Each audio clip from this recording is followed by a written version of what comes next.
Seré honesto contigo. Hay mañanas en que me levanto y lo último que quiero hacer es orar. Hay días en que abro la Biblia y siento que las palabras rebotan en mis ojos sin entrar. Hay momentos en que la presencia de Dios que tanto anhelo parece estar detrás de una pared de vidrio, visible pero inalcanzable, y yo estoy de este lado con las manos vacías preguntándome qué está pasando con mi fe. Y lo más difícil no es reconocerlo a solas. Lo más difícil es reconocerlo cuando llevas años en esto, cuando has predicado sobre la búsqueda de Dios, cuando has aconsejado a otros sobre la disciplina espiritual, cuando se supone que ya deberías tener esto resuelto. Pero la carne no respeta los años de fe. La carne no respeta los títulos ministeriales, ni los años de membresía, ni el número de Biblias que tienes en tu librero. La carne tiene su propio calendario, su propia agenda, sus propios argumentos, y cada mañana que amanece, ese conflicto interno empieza de nuevo. El espíritu hacia arriba, la carne hacia abajo, y tú en el medio, tomando una decisión que nadie más puede tomar por ti. Eso es real, eso es humano, eso es lo que Pablo llamó en Romanos 7 la guerra interior. Y si alguna vez te han hecho sentir que experimentar esa guerra significa que algo está mal contigo, que los creyentes maduros ya no luchan con esto, que la resistencia de la carne es señal de poca fe, entonces hoy necesito decirte algo importante. Estás más normal de lo que crees. El problema no es que sientas resistencia. El problema es cuando la resistencia gana sin batalla, cuando la carne dicta el ritmo de tu vida espiritual, porque nadie te enseñó cómo obligarte a buscar a Cristo todos los días, aunque no tengas ganas, aunque estés cansado, aunque Dios parezca silencioso, aunque la rutina haya convertido lo sagrado en lo ordinario. Pero ¿y si te dijera que hay una manera de romper ese ciclo que no depende de tus emociones ni de tu nivel de motivación espiritual? Filipenses 2:12 dice algo que la mayoría lee rápido sin detenerse en su peso real. Ocupaos en vuestra salvación con temor y temblor. No dice esperad a sentir ganas. No dice buscad a Dios cuando el ambiente sea el correcto. Dice ocupaos, un verbo activo, intencional, que implica esfuerzo deliberado, que implica que hay una parte de este proceso que requiere que tú te muevas, aunque la carne prefiera quedarse quieta. Hoy vamos a hablar de eso, de cómo obligarte, de cómo construir una vida de búsqueda real y sostenida de Cristo cuando todo en ti a veces quiere hacer lo contrario. Antes de entrar al corazón de este mensaje, quiero contarte sobre alguien. No voy a decirte su nombre todavía. Era un hombre que conocía a Dios desde joven, que había experimentado su presencia de maneras que la mayoría nunca experimenta, que había visto lo sobrenatural con sus propios ojos, que había sido elegido, ungido, levantado para algo grande. Un hombre cuya historia debería haber terminado en los libros de los que nunca cayeron. Pero hubo una tarde específica, registrada con una precisión que incomoda, una tarde en que en lugar de estar donde debía estar, estaba en otro lugar. En lugar de estar en batalla, estaba en descanso. En lugar de estar buscando a Dios, estaba mirando lo que no debía mirar. Y una sola tarde de descuido, una sola rendición a lo que la carne pedía en ese momento, desencadenó una serie de consecuencias que marcaron el resto de su vida. No cayó de golpe, cayó por una tarde sin disciplina, y lo más aterrador de su historia no es la magnitud de su caída, es lo gradual que fue, es lo ordinaria que empezó, es lo familiar que se siente cuando lo lees con honestidad, porque en algún nivel, en alguna escala, todos hemos tenido esa tarde, ese momento de descuido, esa rendición pequeña que abrió una puerta que después fue muy difícil cerrar. Su nombre era David, El rey David, el hombre conforme al corazón de Dios, y su caída no empezó con Betsabé, empezó con una tarde en que dejó de hacer lo que se suponía que debía hacer, en que dejó de buscar a Dios con la intencionalidad que lo había sostenido hasta entonces. La lección no es que David era débil. La lección es que la búsqueda de Dios no puede ser opcional, no puede depender del estado de ánimo, no puede pausarse cuando la vida está bien y retomarse solo cuando llega la crisis, porque cuando llega la crisis, si no tienes el hábito construido, no tendrás las fuerzas para sostenerte. La búsqueda diaria de Cristo no es para los momentos difíciles solamente. Es la razón por la que los momentos difíciles no te destruyen. Antes de continuar, necesito pedirte algo. Si este mensaje ya tocó algo en ti, si ya sentiste que alguien finalmente está hablando de lo que realmente vives por dentro, suscríbete a este canal ahora mismo y activa la campanita. No como un trámite, como una decisión de decirle a Dios que quieres que su palabra siga encontrándote. Y escribe en los comentarios esta declaración: hoy decido buscar a Cristo aunque mi carne se resista. Escríbela, no la pienses demasiado. Escríbela como lo que es, el inicio de un compromiso que puede cambiar el rumbo de tu vida espiritual desde hoy.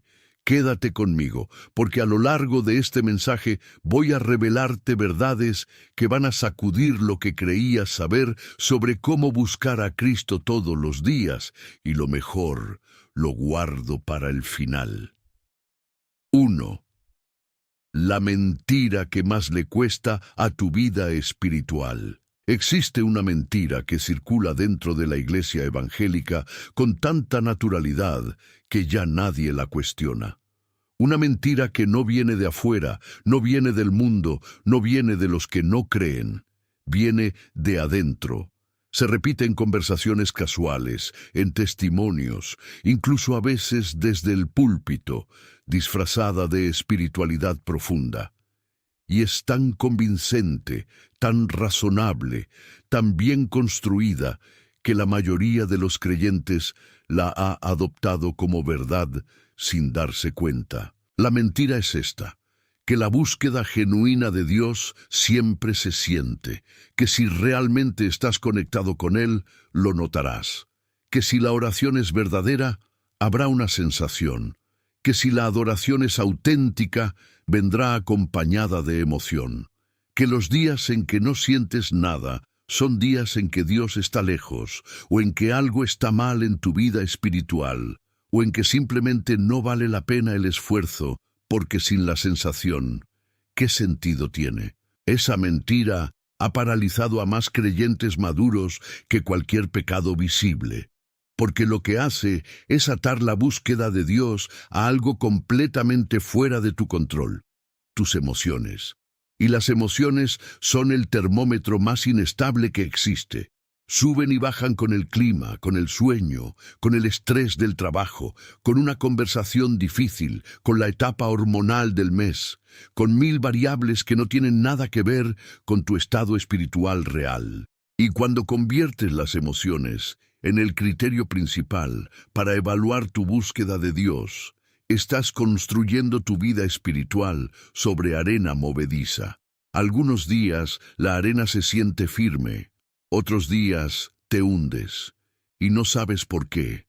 Pero hay algo más profundo que necesito decirte sobre esta mentira, algo que va más allá de la inestabilidad emocional, algo que tiene que ver con la naturaleza misma de la fe y con lo que Dios realmente valora cuando te acercas a Él. Hebreos 11:6 dice: sin fe es imposible agradar a Dios, porque es necesario que el que se acerca a Dios crea que le hay, y que es galardonador de los que le buscan. Nota lo que dice. No dice que Dios premia a los que le sienten, dice que premia a los que le buscan. La búsqueda es el criterio, no la experiencia emocional que acompaña esa búsqueda, no la intensidad del llanto en la oración, no el nivel de euforia en la adoración. La búsqueda en sí misma, persistente, intencional, aunque venga acompañada de sequedad, de silencio, de una sensación de que nadie está escuchando. Dios honra la búsqueda, que no depende de la recompensa inmediata. Eso es fe, no sentir y creer, buscar y confiar aunque no sientas. Y aquí es donde quiero introducirte a alguien cuya historia bíblica raramente se usa para hablar de este tema, pero que encaja con una precisión extraordinaria. Era una mujer. Vivía en una ciudad que no era la suya. Había llegado ahí a través del dolor, no de la elección. Había perdido lo que más amaba. Había enterrado su futuro.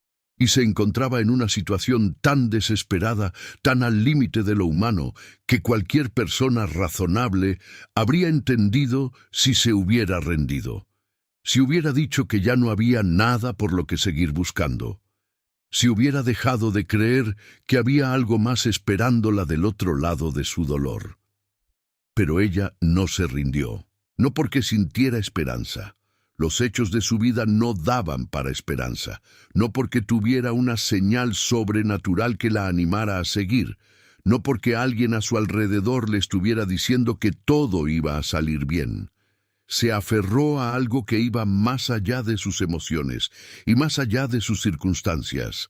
Se aferró a una decisión, a una dirección, a una lealtad que no dependía de cómo se sentía, sino de a quién había decidido seguir. Y cuando la persona que amaba le dijo que se fuera, que volviera a su tierra, que buscara una vida nueva entre los suyos, ella respondió con una de las declaraciones más poderosas de toda la Escritura. No dijo, siento que debo quedarme. No dijo, tengo paz en mi corazón sobre esta decisión. Dijo algo más profundo que cualquier emoción. Dijo, a donde quiera que tú fueres, iré yo, y donde quiera que vivieres, viviré.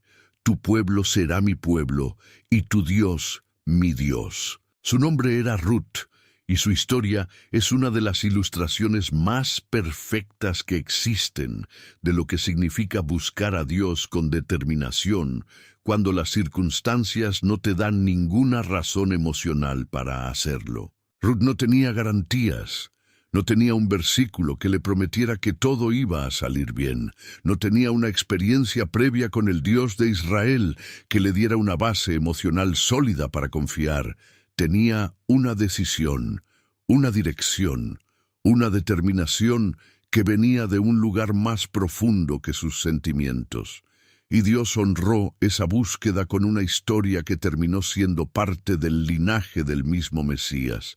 Eso no es casualidad teológica, es un principio eterno. La búsqueda que Dios recompensa no siempre es la más emotiva, a veces es la más silenciosa, la más seca, la más costosa emocionalmente, la que se sostiene no porque se siente bien, sino porque se ha decidido que no hay otra dirección posible.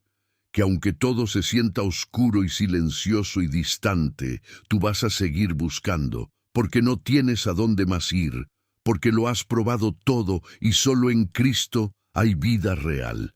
Esa es la búsqueda que rompe la mentira. Pero entonces, la pregunta práctica, la que todos hacen, aunque no siempre en voz alta, es esta. ¿Cómo se sostiene esa búsqueda en lo cotidiano? ¿Cómo se construye el hábito de buscar a Cristo todos los días cuando la carne tiene sus propios argumentos, sus propias comodidades, su propia inercia que siempre jala hacia abajo? Porque una cosa es tener el momento de Ruth, el momento de la gran decisión, la declaración poderosa en medio de la crisis. Y otra cosa muy diferente es levantarse el martes por la mañana con el despertador sonando, el cuerpo cansado, la mente ya llena de pendientes, y elegir buscar a Cristo antes de que el día te consuma. Esa es la batalla real, no la gran crisis espiritual. El martes ordinario. Y la carne entiende perfectamente cómo ganar esa batalla.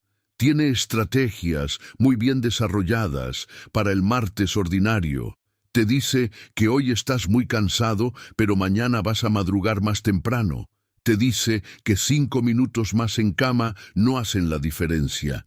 Te dice que Dios entiende que eres humano, que la gracia cubre eso también. Te dice que puedes orar en el carro camino al trabajo, aunque los dos saben que en el carro vas a poner música o un podcast y la oración nunca va a ocurrir. La carne es negociadora experta, y si le das 1 centímetro, tomará 1 kilómetro. Por eso la respuesta no es motivación. La motivación es una emoción, y ya establecimos que las emociones son inestables. La respuesta es estructura, es decisión previa. Es haber determinado de antemano, cuando todavía tienes claridad y voluntad, qué vas a hacer mañana por la mañana, independientemente de cómo te sientas cuando suene el despertador. Porque la búsqueda de Cristo no puede vivir en el territorio de las decisiones espontáneas. Las decisiones espontáneas siempre las gana la carne. La búsqueda de Cristo necesita vivir en el territorio de los compromisos previos, de las estructuras que sostienen la dirección correcta incluso cuando la voluntad flaquea.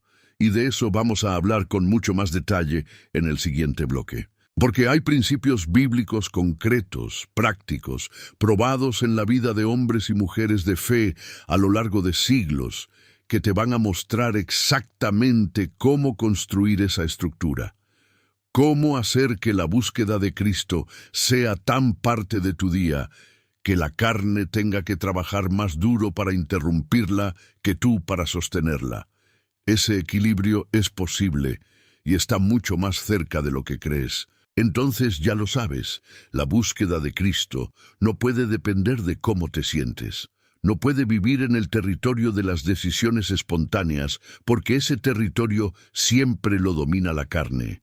Necesita estructura, necesita compromisos previos, necesita que tú, en un momento de claridad y determinación, decidas de antemano lo que vas a hacer cuando la claridad y la determinación no estén disponibles. Pero antes de hablar de estructura, necesito desmantelar algo más, porque hay una segunda capa de esta mentira que es igual de dañina que la primera y que opera de manera más sofisticada.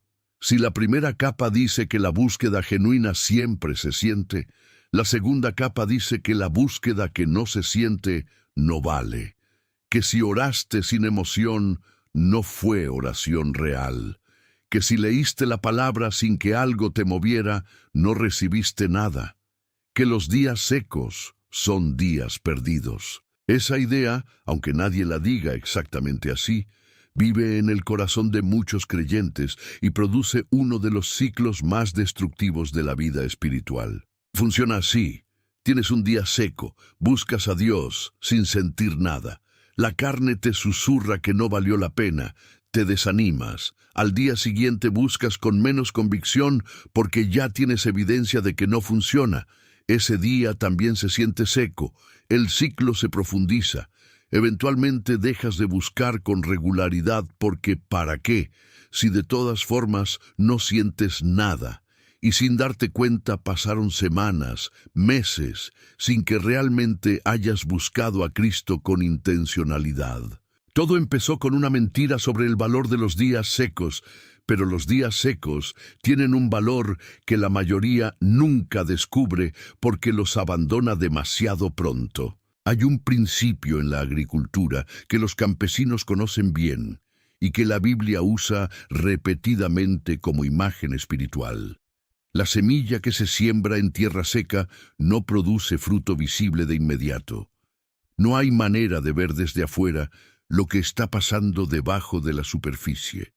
Todo parece igual, todo parece muerto, pero debajo, en la oscuridad de la tierra, algo está ocurriendo.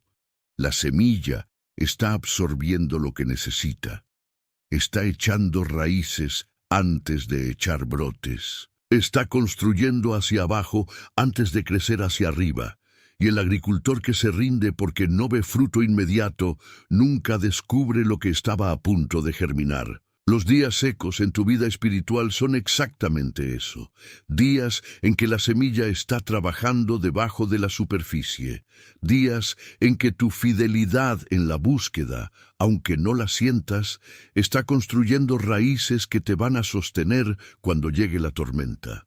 Días en que Dios está haciendo algo en ti que tus emociones no pueden registrar todavía, pero que tu espíritu está recibiendo. Job lo vivió. Esos días interminables de silencio divino donde clamaba y no recibía respuesta visible, donde buscaba y no encontraba en la dimensión que esperaba encontrar, y sin embargo siguió buscando. Siguió hablando a Dios, aunque Dios pareciera no responder.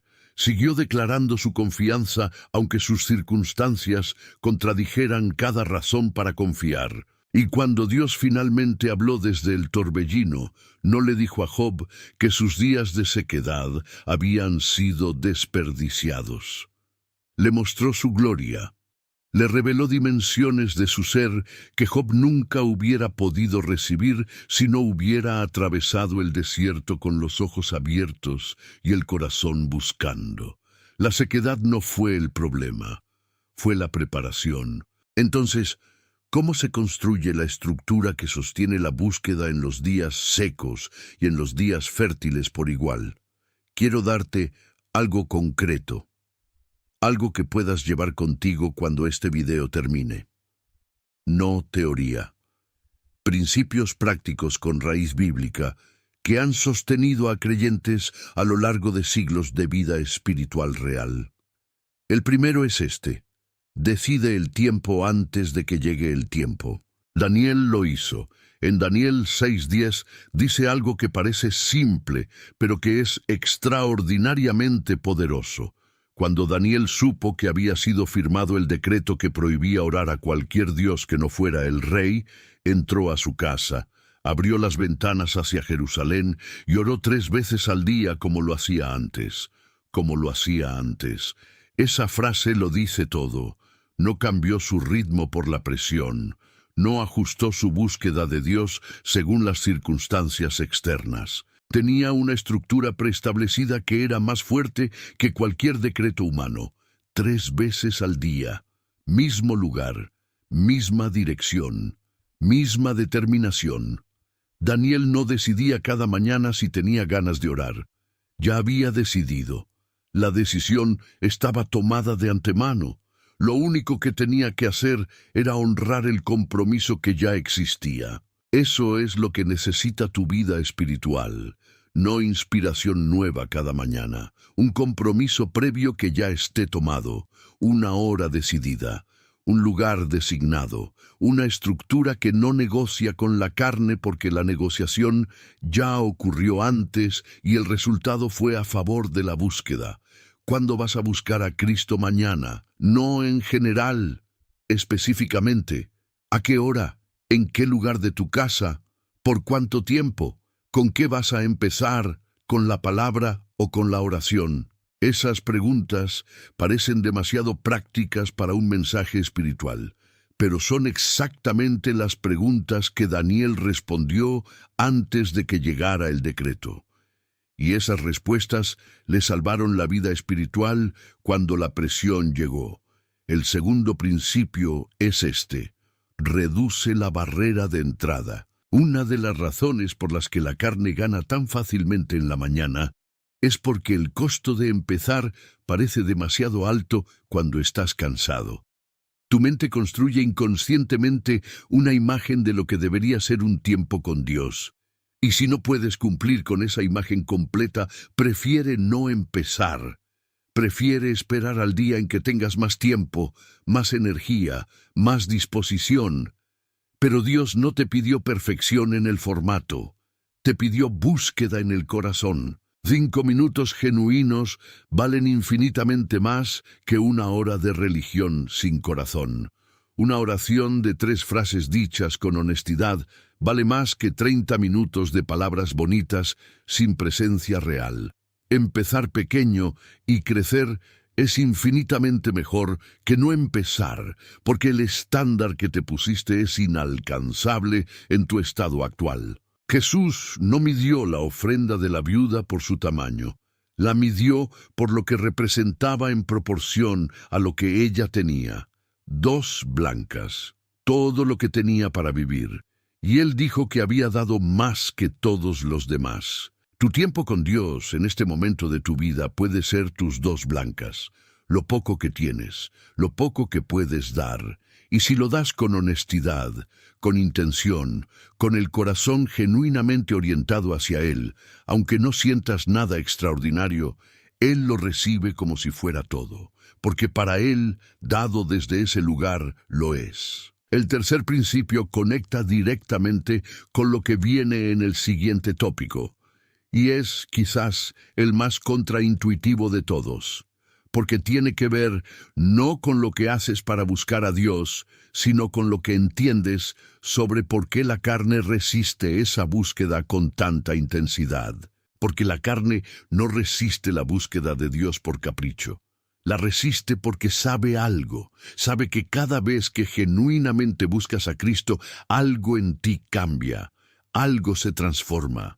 Algo del hombre viejo pierde terreno, y la carne que vive del hombre viejo pelea por su supervivencia con todo lo que tiene. Entender eso no elimina la resistencia, pero la pone en perspectiva, y esa perspectiva puede ser exactamente la diferencia entre rendirte ante la carne un martes ordinario y levantarte de todas formas. Porque cuando entiendes que la intensidad de la resistencia es proporcional al nivel de la transformación que está a punto de ocurrir en ti, la resistencia deja de ser una razón para parar. Se convierte en una señal de que vas en la dirección correcta. Sigue, aunque duela, aunque no sientas nada, aunque la carne argumente con toda su fuerza. Sigue buscando. 2. ¿Por qué la carne pelea tan duro contra tu búsqueda? Hay algo que necesitas entender sobre tu carne. No es perezosa, no es débil, no es simplemente el resultado de malos hábitos acumulados o de falta de disciplina personal. La carne que resiste tu búsqueda de Cristo cada mañana es una fuerza activa, inteligente en su operación, estratégica en su timing y profundamente consciente de lo que está en juego cada vez que tú decides arrodillarte o abrir la palabra o simplemente orientar tu corazón hacia Dios. La carne pelea porque tiene algo que perder.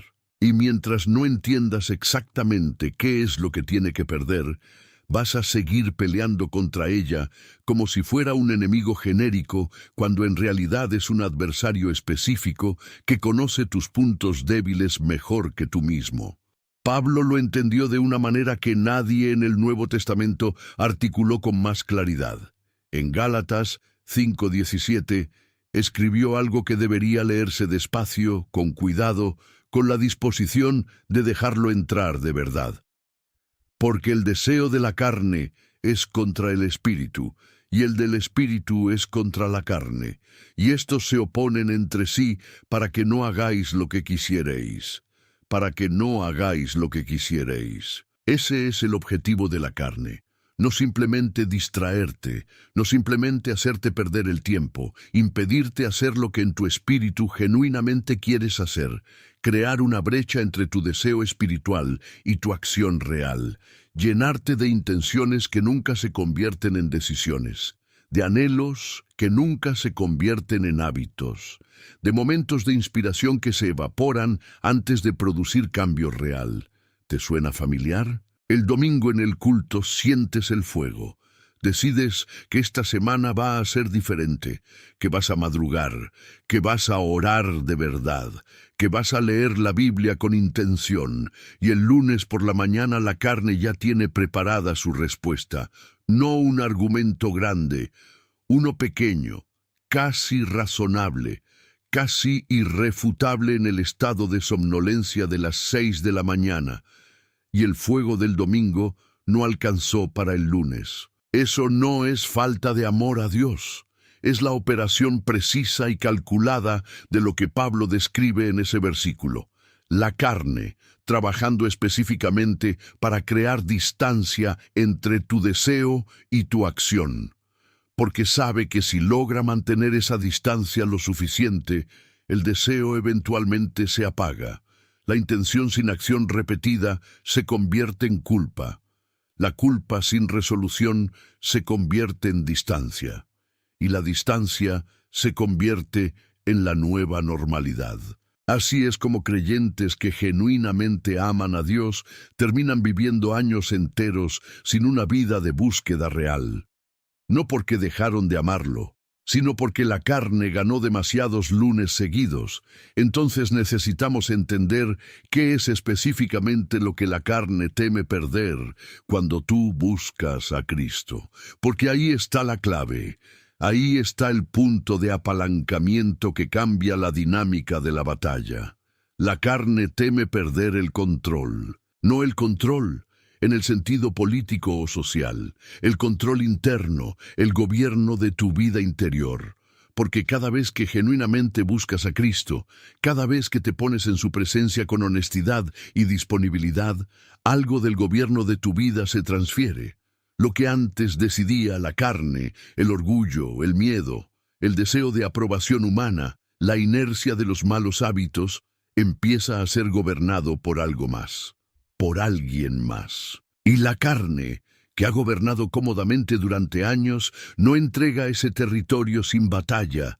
Hay una historia en el libro de los Reyes que ilustra esto con una claridad que pocas narrativas bíblicas igualan. Es la historia de un rey que subió al trono siendo joven. Tenía potencial, tenía herencia espiritual de su padre, tenía todo para ser uno de los grandes reyes de Israel. Y las Escrituras registran con cuidado los primeros años de su reinado como años de búsqueda genuina. Años en que consultaba a Dios antes de actuar. Años en que la presencia divina era su referencia principal. Pero hay una frase que aparece en su historia que lo cambia todo. Una frase pequeña, casi técnica, que los lectores apresurados pasan por alto. Dice que cuando se fortaleció, su corazón se elevó para su perdición. Cuando se fortaleció, no cuando cayó en lo visible. No cuando cometió el pecado obvio, cuando se fortaleció, cuando la vida fue bien, cuando las victorias se acumularon, cuando la posición estaba segura y los enemigos estaban vencidos y el reino prosperaba. Fue exactamente en ese momento de fortaleza externa cuando dejó de necesitar buscar a Dios con la misma urgencia de antes. Su nombre era Usías. Y su historia está en 2 de Crónicas 26. Y la lección que lleva siglos esperando ser recibida por los creyentes que prosperan es esta. La carne no solo pelea con más intensidad en los momentos de debilidad. Pelea con una estrategia diferente, más sofisticada y más peligrosa en los momentos de fortaleza. En los momentos de éxito, en los momentos en que todo va bien y la necesidad de Dios parece menos urgente porque la vida parece manejable por tus propias fuerzas. Cuando te sientes fuerte, es exactamente cuando más necesitas buscar a Cristo, no menos, porque la fortaleza que no está anclada en la búsqueda de Dios es la fortaleza más frágil que existe. Se sostiene mientras las circunstancias la sostienen. En el momento en que las circunstancias cambian, se derrumba, porque nunca tuvo una raíz real. Solo tenía éxito acumulado. Usías terminó con lepra, no porque Dios fuera cruel, sino porque intentó hacer en el templo lo que solo los sacerdotes podían hacer. Intentó acceder a la presencia de Dios en sus propios términos, con su propia agenda, con la arrogancia del que cree que sus logros le dan acceso directo sin necesidad de la estructura que Dios estableció. Y la lepra que lo marcó hasta el día de su muerte fue el resultado visible de algo que había estado creciendo por dentro durante mucho tiempo. Un corazón que había dejado de buscar a Dios con humildad porque se había convencido de que ya no necesitaba hacerlo de esa manera. Eso puede pasarte a ti, no necesariamente con lepra, pero con algo equivalente en tu dimensión, con una sequedad espiritual que se instala tan despacio que no la notas hasta que ya lleva años, con relaciones que se deterioran porque tu vida interior ya no está siendo alimentada, con decisiones que empiezan a salir de la carne porque hace tiempo que no consultas al Espíritu, con una distancia de Dios que al principio fue apenas perceptible y que con el tiempo se convirtió en el nuevo estado normal de tu vida espiritual. Y todo empezó cuando dejaste de obligarte a buscar a Cristo todos los días, cuando le diste a la carne demasiados lunes seguidos. Por eso la búsqueda diaria no es opcional para el creyente que quiere crecer. No es una práctica para los súper espirituales. No es un extra que añades cuando tienes tiempo. Es el oxígeno de tu vida espiritual. Es lo que mantiene vivo el fuego. Es lo que impide que la fortaleza externa se convierta en la trampa de Usías. Y en el siguiente bloque vamos a hablar de algo que va a cambiar completamente la manera en que entiendes esta batalla. Porque hay una dimensión de la resistencia de la carne que muy pocos maestros abordan. Una dimensión que cuando la ves, cuando realmente la comprendes, te da una motivación para buscar a Cristo que no depende de tus emociones ni de tu nivel de energía espiritual. Una motivación que viene de entender exactamente qué está en juego, no solo para ti, para todo lo que Dios quiere hacer a través de ti, porque la carne no solo pelea para mantenerte a ti lejos de Dios, pelea para mantenerte lejos de tu propósito. Y esas son dos batallas muy diferentes que requieren dos niveles de motivación muy distintos. De eso hablamos ahora. Entonces ya sabes que la carne pelea para mantenerte lejos de Dios. Pero hay algo más profundo en juego. Algo que cuando lo entiendes cambia completamente la motivación con que enfrentas esta batalla cada mañana.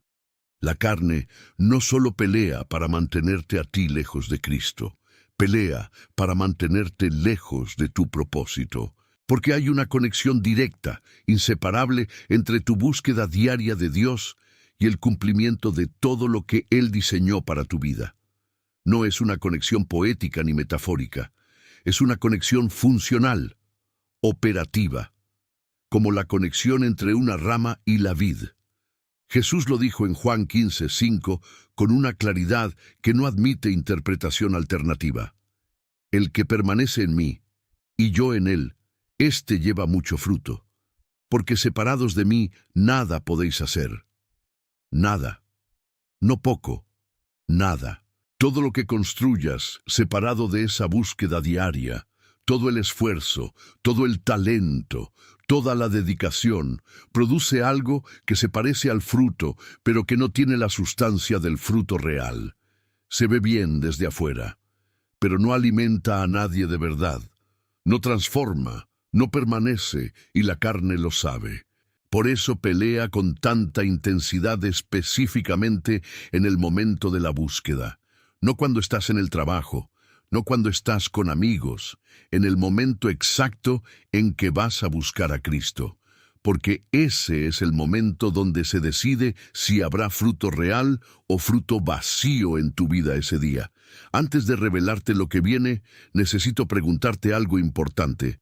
¿Estás recibiendo estos mensajes con regularidad? ¿Ya estás suscrito a este canal? Si ya lo estás, escribe ahora mismo en los comentarios, ya estoy suscrito. Esa pequeña obediencia tiene peso delante de Dios. Es una declaración de que estás comprometido con crecer espiritualmente, con no conformarte con menos de lo que Dios tiene para ti. Él ve incluso los gestos pequeños y los honra. Si todavía no estás suscrito, quiero decirte algo directo. El hecho de que hayas llegado hasta aquí en este mensaje no es casualidad. Dios ya está moviendo algo en tu interior. Suscribirte ahora es simplemente decirle que sí a ese movimiento. Hazlo. Y luego escribe en los comentarios, ya estoy suscrito. Como confirmación, como declaración de que estás listo para seguir. Bien, sigamos. Porque lo que viene ahora es poderoso. Hay un momento en la vida de Elías que nadie asocia con esta batalla, pero que encaja perfectamente. Después de su victoria más grande, después del fuego que bajó del cielo en el monte Carmelo, después de haber humillado a los profetas de Baal delante de todo Israel, Elías huyó al desierto. Se sentó bajo un enebro y le pidió a Dios que lo dejara morir. Ese hombre que acababa de ver lo sobrenatural con sus propios ojos estaba completamente vacío. ¿Por qué? Porque la victoria grande había agotado sus reservas, porque había dado todo en el momento cumbre sin tener una práctica diaria sostenida que lo mantuviera lleno en lo ordinario. Y cuando llegó la amenaza de Jezabel, no tenía nada en su interior para sostenerse. La respuesta de Dios no fue un sermón, no fue una reprensión, fue pan recién horneado y una vasija de agua. 2 veces, come, descansa. El camino es largo. Dios no le pidió más rendimiento. Le devolvió la capacidad de buscar. Y eso es exactamente lo que Dios te dice hoy. No te pide que produzcas más fruto por fuerza propia. Te invita a volver a la búsqueda diaria, a lo simple, a lo sostenido, a lo ordinario que produce lo extraordinario con el tiempo. La carne pelea contra tu búsqueda, porque sabe que un creyente que busca a Cristo todos los días, aunque sea en sequedad, aunque sea en silencio, aunque sea con 5 minutos y una oración de 3 frases, es un creyente que con el tiempo se vuelve inamovible. No por sus propias fuerzas, por las raíces que construyó en lo cotidiano, y un creyente inamovible es lo que la carne más teme, porque ya no puede usar sus estrategias habituales, ya no puede ganar con un argumento de lunes por la mañana, ya no puede interrumpir el propósito con una temporada de distancia espiritual. La búsqueda diaria no es solo una disciplina, es tu armadura más efectiva. Es la razón por la que los ataques rebotan en lugar de penetrar. Es la diferencia entre Usías, que se fortaleció y cayó, y Daniel, que se mantuvo, aunque el decreto decía que no podía. Tú decides cuál de los dos vas a hacer, cada mañana, cada martes ordinario. 3. Las disciplinas que doblan la rodilla de la carne. Llegamos al centro práctico de todo este mensaje. Y quiero ser muy claro sobre algo antes de empezar.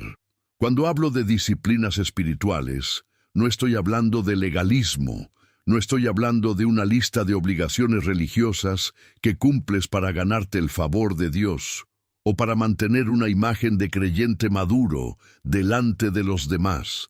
Eso no es disciplina espiritual, eso es religión disfrazada de santidad y produce exactamente el tipo de corazón que Jesús confrontó con más dureza durante su ministerio terrenal. Estoy hablando de algo completamente diferente. Estoy hablando de las prácticas que, cuando se sostienen con consistencia, crean las condiciones internas para que el Espíritu Santo trabaje en ti con menos resistencia. No lo fuerzan, no manipulan a Dios. Simplemente abren el espacio, reducen el ruido, bajan las defensas del hombre viejo y hacen que lo que Dios quiere hacer en ti pueda ocurrir con más fluidez, porque tú has creado deliberadamente un ambiente interior donde su voz puede ser escuchada. Piénsalo así. No puedes controlar el viento, pero puedes abrir las ventanas. Las disciplinas espirituales son abrir las ventanas. Y hay 3 que quiero abordar en este tópico con profundidad real, no de manera superficial, no con la lista rápida que ya has escuchado 1000 veces, sino con el ángulo que nadie te ha mostrado, el ángulo que conecta cada disciplina directamente con la batalla contra la carne que hemos estado describiendo desde el inicio de este mensaje. La primera es la oración, pero no la oración como la conoces. La mayoría de los creyentes tienen una relación con la oración que se parece más a un buzón de sugerencias que a una conversación real. Depositan sus peticiones, esperan respuesta. Si la respuesta llega, fue buena oración. Si no llega, algo falló. Y con ese modelo, la oración siempre va a sentirse como un esfuerzo incierto que a veces funciona y a veces no. Y la carne va a usar exactamente esa incertidumbre para argumentar que no vale la pena el esfuerzo esta mañana. Pero la oración que dobla la rodilla de la carne no es la oración de petición solamente, es la oración de presencia. Hay una diferencia enorme entre hablarle a Dios y estar con Dios. El rey David lo entendía de una manera que pocos en la historia de Israel igualaron. En el Salmo 27:4 escribió algo que revela el corazón de su vida de búsqueda. Una cosa he demandado a Jehová, esta buscaré, que esté yo en la casa de Jehová todos los días de mi vida, para contemplar la hermosura de Jehová y para inquirir en su templo. Una cosa, no una lista, una cosa, estar en la presencia de Dios, contemplarlo, no solo pedirle cosas, contemplarlo. Esa orientación de la oración cambia todo. Porque cuando el objetivo de tu tiempo de oración no es obtener sino estar, la carne pierde uno de sus argumentos principales. Ya no puede decirte que no vale la pena porque Dios no respondió lo que pediste.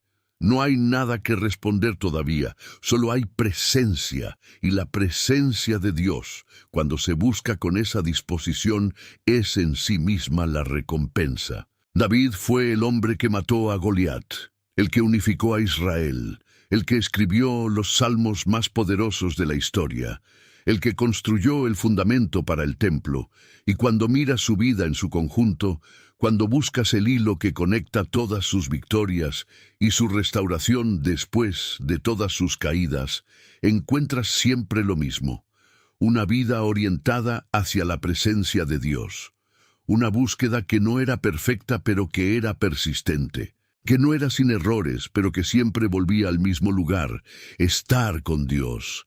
Esa es la oración que dobla la rodilla de la carne, no porque sea más larga o más elocuente, sino porque cambia el objetivo. Y cuando el objetivo cambia, la motivación cambia. Y cuando la motivación no depende de resultados inmediatos, sino de la búsqueda del rostro de Dios en sí misma, la carne tiene mucho menos con qué argumentar. La segunda disciplina es la meditación en la palabra. Y de nuevo, no como la conoces. Hay una instrucción en Josué 1:8 que Dios le dio a ese hombre antes de enfrentar la tarea más grande de su vida, antes de cruzar el Jordán, antes de conquistar Canaán, antes de todo lo que vendría. Le dijo: nunca se apartará de tu boca este libro de la ley, sino que de día y de noche meditarás en él, para que guardes y hagas conforme a todo lo que en él está escrito.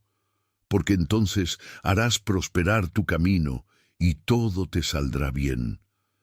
De día y de noche meditarás. No leerás, meditarás. Hay una diferencia que en el hebreo original es todavía más clara. La palabra usada implica murmurar para uno mismo, rumiar, como el animal que mastica la hierba varias veces antes de digerirla completamente. No se trata de pasar los ojos por el texto y seguir. Se trata de quedarse en un versículo, en una frase, en una palabra, y dejar que trabaje en ti, darle vueltas, preguntarle cosas, escuchar lo que el Espíritu Santo dice a través de ella en tu situación específica. Esa práctica hace algo concreto en la batalla contra la carne. La carne opera principalmente en el territorio del pensamiento automático.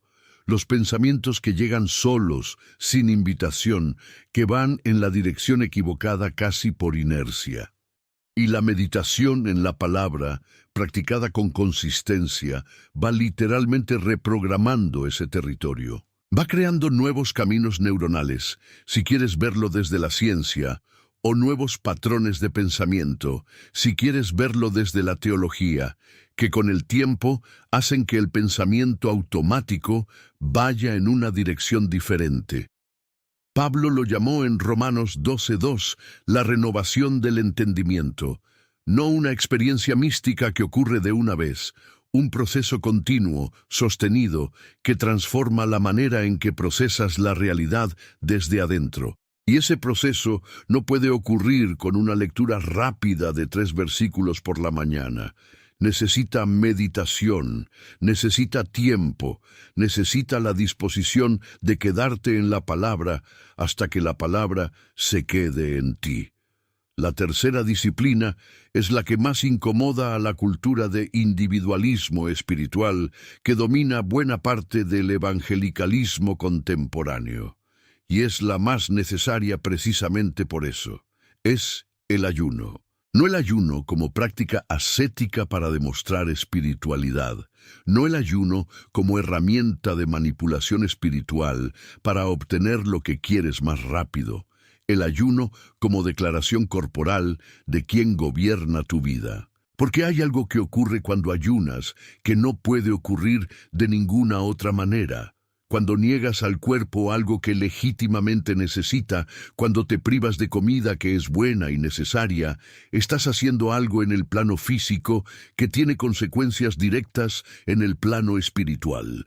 Estás diciéndole a la carne, de la manera más concreta y tangible posible, que no es ella quien decide, que hay algo más importante que sus demandas, que el espíritu tiene autoridad sobre el cuerpo y no al revés. Jesús no dijo si ayunáis, dijo cuando ayunéis. Lo asumió como práctica normal de la vida espiritual, no como excepción para las crisis, como parte del ritmo ordinario de quien busca a Dios con seriedad.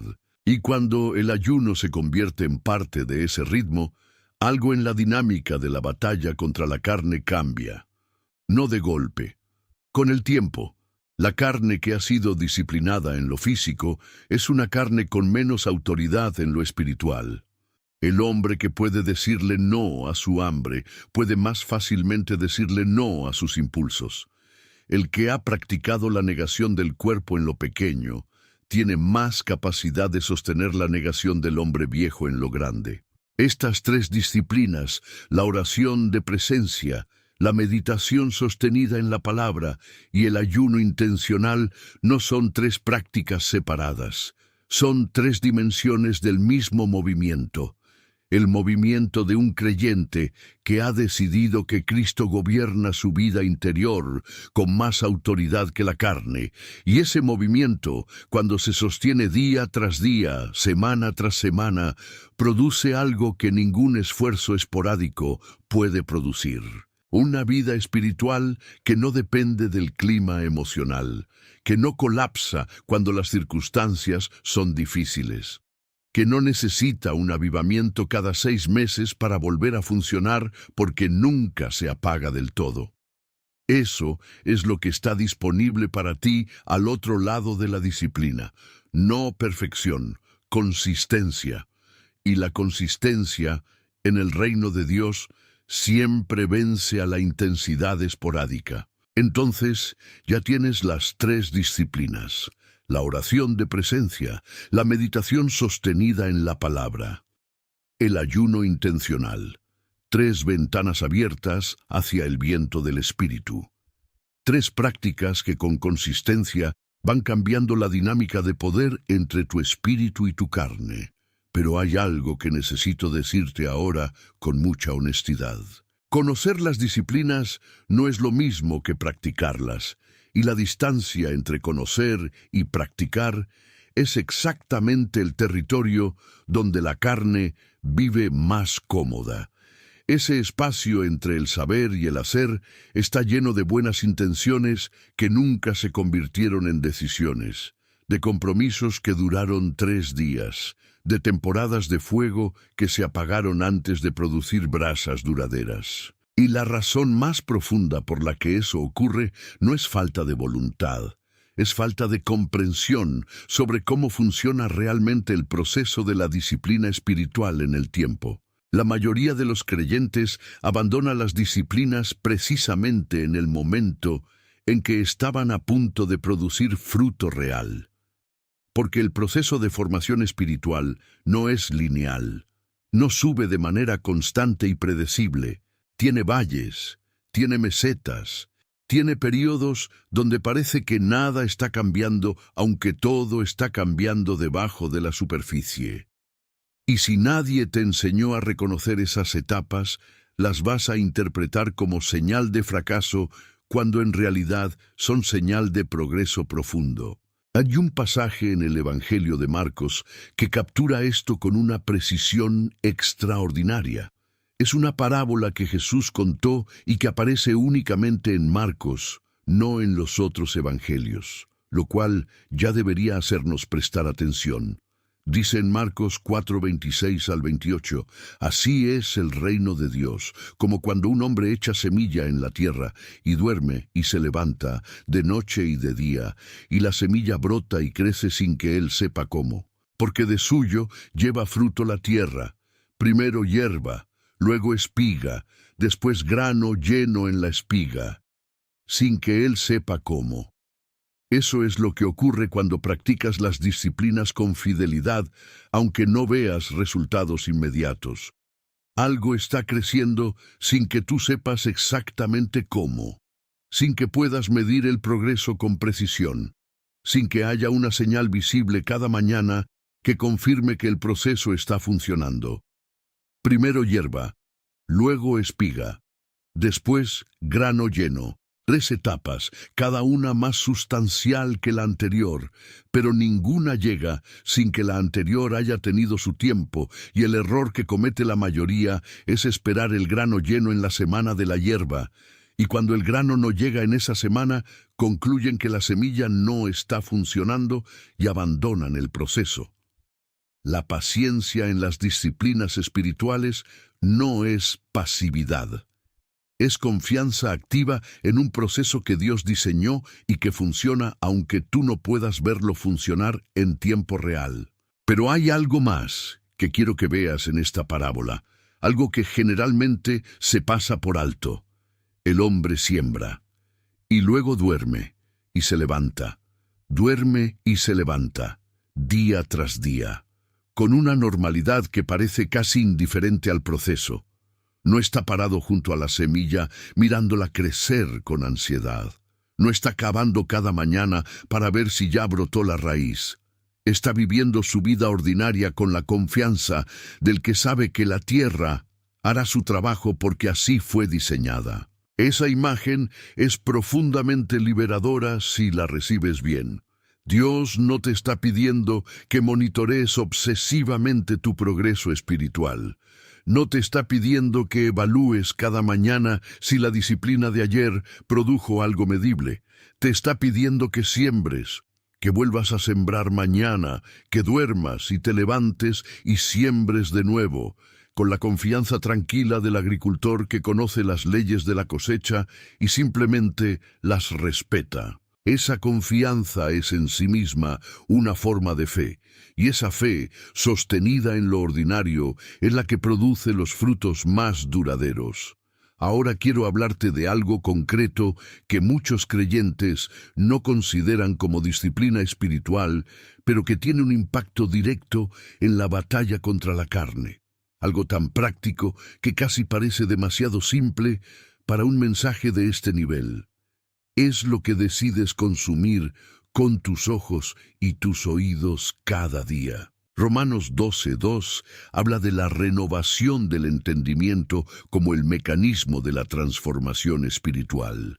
Pero la renovación del entendimiento no ocurre en el vacío. Ocurre en competencia directa con todo lo demás que está entrando en tu mente a través de las pantallas, de las conversaciones, de los contenidos que consumes con tanta naturalidad que ya ni los cuestionas. No estoy hablando de ascetismo digital. No te estoy diciendo que elimines toda tecnología o que vivas aislado del mundo. Estoy hablando de algo mucho más específico. Estoy hablando de la proporción, de la cantidad de tiempo que dedicas cada día a consumir contenido que alimenta la carne, comparado con el tiempo que dedicas a contenido que alimenta el espíritu. Porque la carne no necesita que hagas algo obviamente malo para ganar terreno. Le basta con que mantengas un desequilibrio sostenido en lo que consumes. Le basta con que pases 2 horas en redes sociales y 5 minutos en la palabra. Le basta con que tu mente esté constantemente expuesta a los valores, los ritmos, las prioridades y los miedos del mundo, mientras el espíritu recibe apenas las migajas del tiempo que sobra. Con ese desequilibrio sostenido, las disciplinas espirituales siempre van a costar más de lo que deberían, porque estás luchando contra una corriente que tú mismo estás alimentando. El apóstol Pablo lo expresó con una metáfora agrícola en Gálatas 6:8, que conecta perfectamente con todo lo que hemos hablado. Porque el que siembra para su carne, de la carne segará corrupción, mas el que siembra para el Espíritu, del Espíritu segará vida eterna. Siembra para el Espíritu, no solo en los momentos formales de las disciplinas, en las decisiones cotidianas sobre qué entra en tu mente, en lo que eliges ver antes de dormir, en lo que pones en tus oídos mientras manejas, en las conversaciones que permites que se instalen en tu pensamiento. En todo eso también hay siembra, y toda esa siembra produce su cosecha correspondiente. Entonces, la disciplina espiritual no vive únicamente en el espacio de la oración y el ayuno y la Biblia. Vive también en la ecología de lo que consumes diariamente, en la administración deliberada de lo que entra en tu mente y en tu corazón hora tras hora. Eso también es doblar la rodilla de la carne. Eso también es obligarte a buscar a Cristo, no solo en los momentos designados, en las decisiones pequeñas y constantes que van construyendo, ladrillo por ladrillo, un ambiente interior donde la búsqueda de Dios sea lo más natural y lo más fácil de lo que hay en tu vida, donde la carne tenga que trabajar más duro para interrumpir que tú para sostener. Ese equilibrio es posible, no de golpe, con el tiempo, con la siembra diaria, con la confianza del agricultor que duerme y se levanta y vuelve a sembrar sabiendo que la tierra hará su parte, y Dios, que diseñó tanto la tierra como la semilla, hará la suya. 4. El secreto de los que nunca dejan de buscar. Hay personas que llevan décadas buscando a Cristo con una consistencia que desafía toda explicación humana. No son superhéroes espirituales, no nacieron con una disposición especial hacia la disciplina. No tienen vidas sin complicaciones que les faciliten el camino. Muchos de ellos han atravesado pérdidas devastadoras, crisis de fe profundas, temporadas de silencio divino que habrían justificado el abandono, y sin embargo siguen, año tras año, mañana tras mañana, con una fidelidad que no depende del clima emocional ni de las circunstancias externas. ¿Cuál es su secreto? No es disciplina sobrehumana, no es una fuerza de voluntad excepcional, es algo más profundo que eso, algo que opera en una dimensión que la voluntad sola no puede alcanzar, algo que cuando lo descubres, cuando realmente lo entiendes y lo recibes, cambia el motor que impulsa tu búsqueda de Cristo desde la raíz. El secreto es este. Han dejado de buscar a Dios por lo que pueden obtener de Él y han empezado a buscarlo por lo que Él es. Eso suena simple, casi demasiado simple, pero hay un abismo entre entenderlo como concepto y vivirlo como realidad. Y cruzar ese abismo requiere una transformación en la motivación que muy pocos creyentes han experimentado de manera completa. Déjame explicarte qué quiero decir. La mayoría de nosotros comenzamos nuestra vida espiritual con una motivación que es completamente legítima y necesaria en su momento. Buscamos a Dios porque necesitamos algo. Necesitamos perdón, necesitamos paz, necesitamos sanidad, necesitamos dirección, necesitamos salvación. Y Dios, en su misericordia infinita, responde a esa búsqueda motivada por la necesidad. La recibe, la honra, La usa como punto de entrada para comenzar una relación que está destinada a crecer hacia algo mucho más profundo. Pero hay un punto en la madurez espiritual donde esa motivación necesita evolucionar, donde la búsqueda que empezó por lo que Dios da necesita transformarse en búsqueda por lo que Dios es, donde el creyente deja de acercarse a Dios principalmente como el proveedor de sus necesidades y empieza a acercarse a Él como el objeto de su amor más profundo, como la persona, porque Dios es una persona a quien genuinamente quiere conocer, con quien genuinamente quiere estar, no solo por los beneficios de la relación, sino por la relación misma. Cuando esa transición ocurre, la batalla contra la carne cambia de naturaleza. No desaparece, pero cambia, porque ahora la motivación para buscar a Cristo no depende de si Dios respondió la última petición, o de si la vida está yendo bien, o de si la última temporada de disciplina produjo los resultados esperados. Depende de algo que ninguna circunstancia puede alterar: el amor por una persona que no cambia. Hay un hombre en la Biblia cuya historia ilustra esta transición, con una profundidad que pocos personajes bíblicos igualan. Era un hombre que había buscado a Dios desde su juventud con genuino fervor, que había recibido revelaciones extraordinarias, que había sido llamado a algo grande desde antes de su nacimiento, que conocía la ley con una profundidad que pocos en su generación podían igualar. Y sin embargo, había un momento en su historia donde todo ese conocimiento, toda esa formación, toda esa experiencia espiritual acumulada, se detuvo frente a una pregunta que lo cambió todo. No una pregunta teológica, una pregunta personal, íntima, directa. Caminaba hacia una ciudad con cartas de autorización para continuar su trabajo de persecución cuando una luz del cielo lo derribó. Y desde esa luz llegó una voz que le hizo la pregunta más importante que jamás había recibido. No le preguntó ¿qué sabes?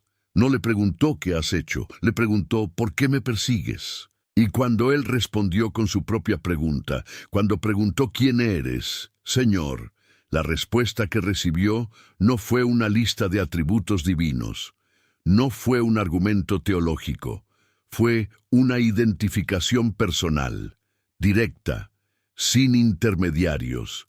Yo soy Jesús, no el concepto de Jesús, no la doctrina sobre Jesús. Yo soy Jesús, una persona real, presente, que conocía su nombre, conocía su historia, conocía cada detalle de lo que él había estado haciendo, y aún así se le revelaba no con juicio, sino con invitación. Ese hombre era Saulo de Tarso, y lo que ocurrió en ese camino a Damasco no fue solo una conversión. Fue el inicio de la transición más profunda que puede ocurrir en la vida espiritual de un ser humano. El paso de buscar a Dios por lo que sabes sobre Él al deseo ardiente de conocerlo de manera personal y creciente. Lo vemos años después en Filipenses 3. Pablo, ya anciano, ya con décadas de ministerio, ya con un historial espiritual que cualquier creyente envidiaría, escribe algo que solo puede escribirse cuando esa transición ha ocurrido de verdad. Dice: a fin de conocerle y el poder de su resurrección y la participación de sus padecimientos. A fin de conocerle, no a fin de servirle mejor, no a fin de producir más fruto, no a fin de ganar más almas, conocerle. Esa palabra en el griego original, ginosko, implica un conocimiento íntimo, progresivo, experiencial, no información sobre alguien, conocimiento de alguien. El tipo de conocimiento que solo se desarrolla en la cercanía sostenida, en el tiempo pasado juntos, en la búsqueda que no tiene otro objetivo que la persona misma. Y esto lo escribe el hombre que ya lo tenía todo en términos espirituales, que ya había visto lo sobrenatural de maneras extraordinarias, que ya había recibido revelaciones que no le estaba permitido repetir, y aún así, su anhelo más profundo, Después de todo eso, seguía siendo conocerle más. Eso es lo que produce una búsqueda que nunca se detiene. No la disciplina por sí sola. El amor, el deseo genuino de conocer a la persona de Cristo de manera cada vez más profunda. Una búsqueda motivada por ese amor es una búsqueda que no necesita motivación externa para sostenerse, que no colapsa cuando las emociones están bajas, que no se apaga cuando las circunstancias son difíciles, porque no depende de las circunstancias ni de las emociones, depende de una relación que Dios mismo prometió sostener. Pero entonces, la pregunta que surge naturalmente es esta: ¿cómo se desarrolla ese amor? ¿Cómo se pasa de buscar a Dios por necesidad a buscarlo por amor genuino? ¿Es algo que simplemente ocurre o es algo que también requiere decisión y cultivo deliberado? La respuesta es las dos cosas, y en el último bloque de este mensaje vamos a hablar exactamente de eso, de cómo se cultiva el amor que sostiene la búsqueda, de cómo se hace la transición que Pablo describe, de qué prácticas concretas llevan a un creyente del conocimiento sobre Cristo al conocimiento de Cristo, porque ese es el destino final de todo lo que hemos construido en este mensaje. No una vida de disciplina estoica que se sostiene por fuerza de voluntad, una vida de búsqueda encendida por amor, que se obliga a sí misma no porque deba, sino porque quiere, no porque la carne haya desaparecido, sino porque el amor se ha vuelto más fuerte que la resistencia. Eso es posible para ti, y está mucho más cerca de lo que crees. Entonces, llegamos aquí, al último tramo, al lugar donde todo lo que construimos en este mensaje necesita aterrizar en algo concreto, en una decisión, en un movimiento real que ocurra hoy, no mañana, no la próxima semana, no cuando las condiciones sean perfectas, porque las condiciones nunca van a ser perfectas. La carne siempre va a tener un argumento. El día siempre va a tener una demanda. La vida siempre va a presentar una razón más urgente que la búsqueda de Cristo. Y si esperas el momento ideal para empezar, ese momento nunca va a llegar. La única manera de empezar es empezar con lo que tienes, dónde estás, con el tiempo que tienes disponible hoy, aunque sea menos del que quisieras. Hablamos del secreto de los que nunca dejan de buscar, y ese secreto es el amor que evoluciona desde la necesidad hacia la devoción genuina. Pero ese amor no cae del cielo ya formado, se cultiva, se desarrolla en la misma búsqueda que estamos describiendo. Es decir, buscas a Cristo aunque no sientas el amor completamente formado todavía. Y en esa búsqueda sostenida, el amor crece, el conocimiento se profundiza, la relación se vuelve más real. Y con el tiempo, lo que empezó como disciplina se convierte en deseo.